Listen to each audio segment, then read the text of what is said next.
तारुश उन दोनों को देखते हैं और कहते हैं, ये सब क्या है और आप दोनों ने यूं अचानक शादी क्यों कर ली?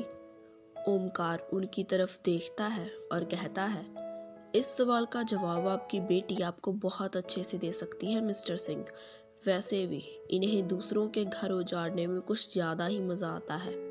तारुश उसके बात का मतलब नहीं समझ पाते और वहीं समायरा ओमकार को घूर कर देखती है और फिर तारुश से कहती है, पापा क्या हम दोनों कहीं और जाकर बात करें? तारुश हाँ में सिर हिलाते हैं और समायरा के साथ खड़े हो जाते हैं और उनके साथ ही ओमकार भी खड़ा हो जाता है और कहता है, मुझे यहाँ रुकने का कोई शौक नहीं, ठीक 10 मिनट के बाद बाहर आ जाना।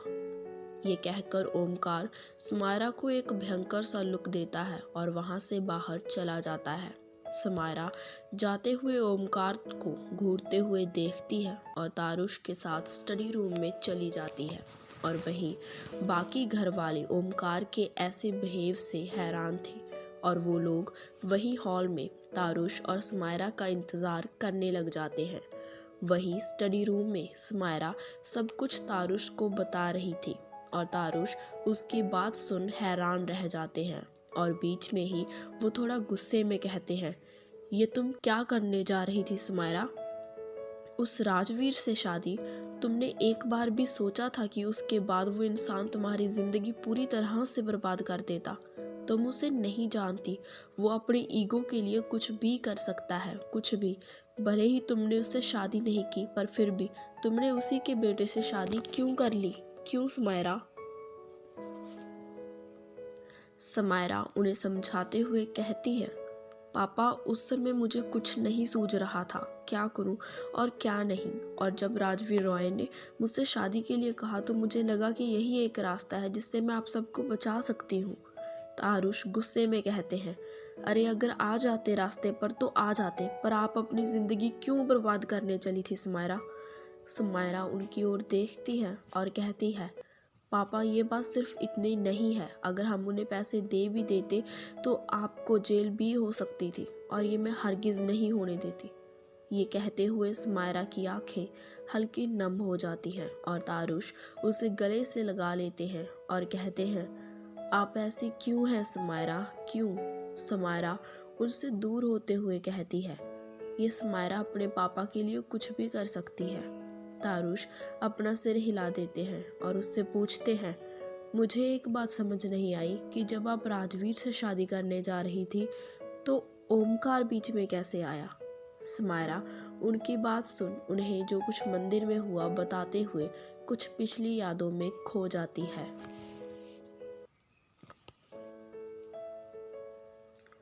समायरा दुल्हन के जोड़े में तैयार होकर मंदिर में पहुंच चुकी थी और राजवीर का इंतज़ार कर रही थी और पंडित जी शादी की तैयारियां कर रहे थे। वहीं पास में बैठे हुए समायरा खुद से कहती है, आज अपनी ज़िंदगी अपने हाथों से बर्बाद करने जा रही हूँ मैं।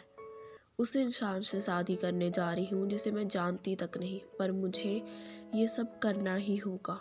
समायरा खुद से बातें कर ही रही थी कि तभी सौरभ उसके पास आता है और कहता है, मैम सर का फ़ोन आया था, उन्हें आते आते थोड़ी देर हो जाएगी, तो अगर आप कुछ देर आराम करना चाहती हैं तो यही पास में बने कमरे में जा सकती हैं। समायरा अपना सिर ना में हिला देती है और कहती है, नहीं मैं यहीं पर ठीक हूँ, वैसे वो कब तक आ जाएंगे? सौरभ ना में सिर हिलाते हुए कहता है, शायद उन्हें 1 घंटा लग जाएगा। समायरा हाँ में सिर हिलाती है और वहीं बैठी रहती है। सौरभ वहीं बाकी की तैयारियों को देखने लग जाता है और तभी उसका फ़ोन बजता है और स्क्रीन पर फ्लैश होते नेम को देख वो सोच में पड़ जाता है कि वो उस फ़ोन को उठाए या नहीं, और फिर कुछ सोचकर वो फ़ोन को उठा लेता है और कहता है, यस सर, आपने मुझे याद किया। दूसरी तरफ से आ रही आवाज़ सुन सौरभ हैरान रह जाता है, पर हाँ में सिर हिलाते हुए कहता है, ठीक है सर, मैं अभी आपको भेजता हूँ। ये कहकर सौरभ फ़ोन पर कुछ कर फ़ोन वापस से अपनी पैंट के हवाले कर देता है और कुछ देर बाद मंदिर के बाहर एक काले रंग की बेंटले आकर रुकती है और समायरा झट से खड़ी हो जाती है कि शायद राजवीर आ गया, पर जब वो देखती है तो देखती ही रह जाती है क्योंकि उस कार से राजवीर नहीं बल्कि एक और लड़का निकला था। समायरा अपना सिर हिला देती है और वापस मुड़ने लगती है कि वो लड़का मंदिर की सीढ़ियाँ चढ़ते हुए उसे आवाज़ लगाता है, मिस सिंह। समायरा अपनी जगह रुक जाती है और पलटकर उस लड़के को देखती है। वो लड़का कोई और नहीं बल्कि ओमकार था। वो समायरा के पास आता है और उसकी बाजू पकड़ उसे एक और लगभग खींचते हुए लेकर चला जाता है। और पास में खड़ा सौरभ ये सब देख रहा था, पर वो कहता कुछ नहीं और अपने काम में ही लगा रहता है। ओमकार समायरा को एक तरफ लेकर जाता है और उसके ऐसा करने से समायरा थोड़ा गुस्से में कहती है, कौन हो तुम और तुम्हारी हिम्मत कैसे हुई मुझे हाथ लगाने की। ओमकार उसे बिना किसी भाव के देखता है और कहता है, देखो मिस समायरा, मुझे कोई शौक नहीं है तुम्हें हाथ लगाने का, मुझे बस तुमसे कुछ बात करनी है। समायरा उसे देखते हुए कहती है, मुझे ये तो नहीं पता कि आप मुझे कैसे जानते हो, पर अगर आपको कोई बात करनी है तो बाद में करेंगे, अभी मेरी शादी है तो मुझे जाना है। ये कहकर समायरा जैसे ही वहाँ से जाने के लिए मुड़ती है तो उसके कानों में ओमकार की आवाज़ पड़ती है, जिस कंपनी के लिए ये सब कर रही हो, अगर शादी करने के बाद भी वो ना मिली तो क्या करोगी। समायरा के कदम अपनी जगह पर रुक जाते हैं और वो पलटकर ओमकार को देखती है और कहती है, क्या मतलब है आपका। ओमकार उसके सामने जाकर खड़ा हो जाता है और बड़े आराम से कहता है, मुझे पता है कि तुम अपनी कंपनी वगैरह सबको बचाने के लिए मिस्टर राजवीर रॉय से शादी करने जा रही हो, पर अगर शादी करने के बाद भी तुम्हें वो सब ना मिले तो। समायरा के कदम अपनी जगह पर रुक जाते हैं और वो पलटकर ओमकार की तरफ देखती है और कहती है, क्या मतलब। ओमकार उसके सामने जाकर खड़ा हो जाता है और बड़े आराम से कहता है, मुझे पता है कि तुम अपनी कंपनी वगैरह को बचाने के लिए मिस्टर राजवीर रॉय से शादी करने जा रही हो, पर अगर शादी करने के बाद भी तुम्हें वो सब ना मिले तो तुम क्या करोगी। समायरा ओमकार की ओर देखती है और उसे कुछ समझ नहीं आ रहा था कि उसके सामने खड़ा ये शख्स क्या कहे जा रहा है, और वो उससे कहती है, कहना क्या चाहते हो साफ साफ कहो। ओमकार हल्के गुस्से वाली आवाज़ में कहता है, मैं ये कहना चाहता हूँ कि तुम जिस इंसान से शादी करने जा रही हो वो मेरे डैड हैं, और तुम्हें इस बात का अंदाज़ा भी है कि तुम्हारे इस फैसले के कारण मेरी माँ की ज़िंदगी बर्बाद होने जा रही है। मिस्टर रॉय उन्हें तलाक दे रहे हैं।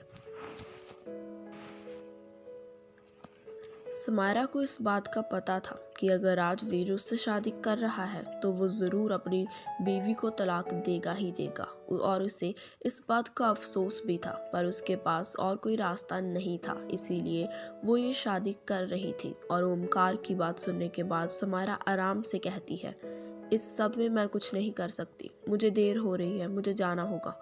ये कहकर समायरा फिर से जाने लगती है, पर इस बार ओमकार उसकी बाजू पकड़कर उसे खुद की ओर खींच लेता है और गुस्से में कहता है, तुम ये शादी नहीं करोगी।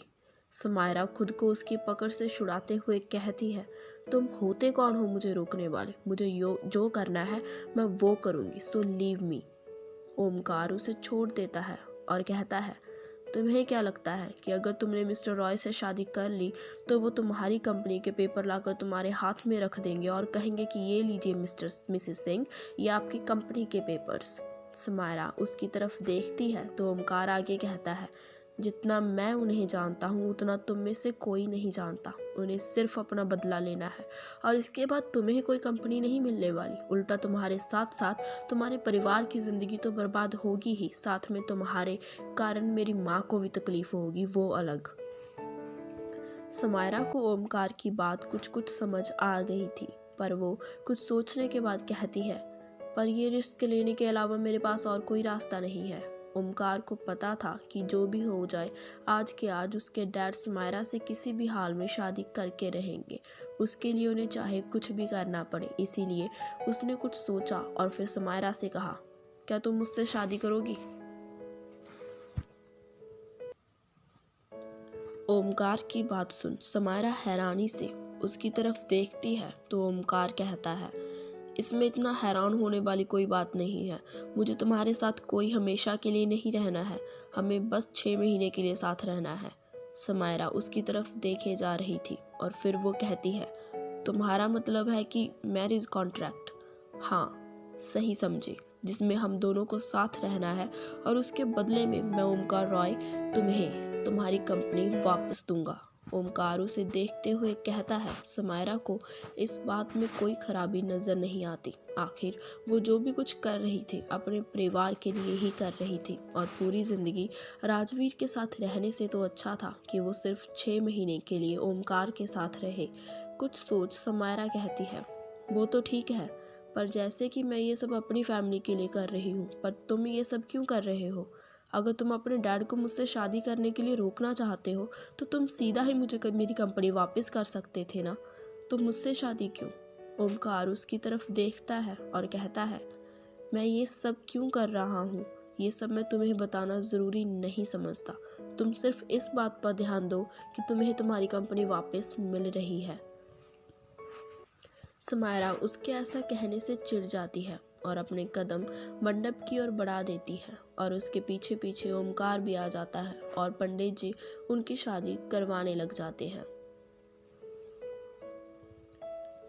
समायरा के ये सब कहते ही तारुश उसे गुस्से से देखते हैं और कहते हैं, ये सब क्या है समायरा? मुझे पहले ये जानकर खुशी हुई कि चलो तुमने राजवीर से शादी नहीं की, पर तुम दोनों बच्चों ने शादी को मजाक बना रखा है। ऐसे ही भला कोई कॉन्ट्रैक्ट होता है कि 6 महीने साथ रहो और फिर अलग हो जाओ?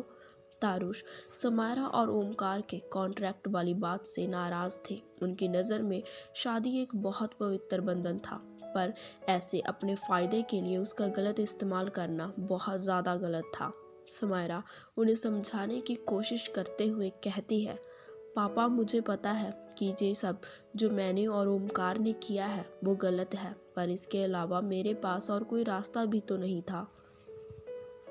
तारुश गहरी सांस छोड़ते हैं और कहते हैं, ठीक है समायरा, मैं आपसे इस बारे में कुछ भी नहीं कहूँगा।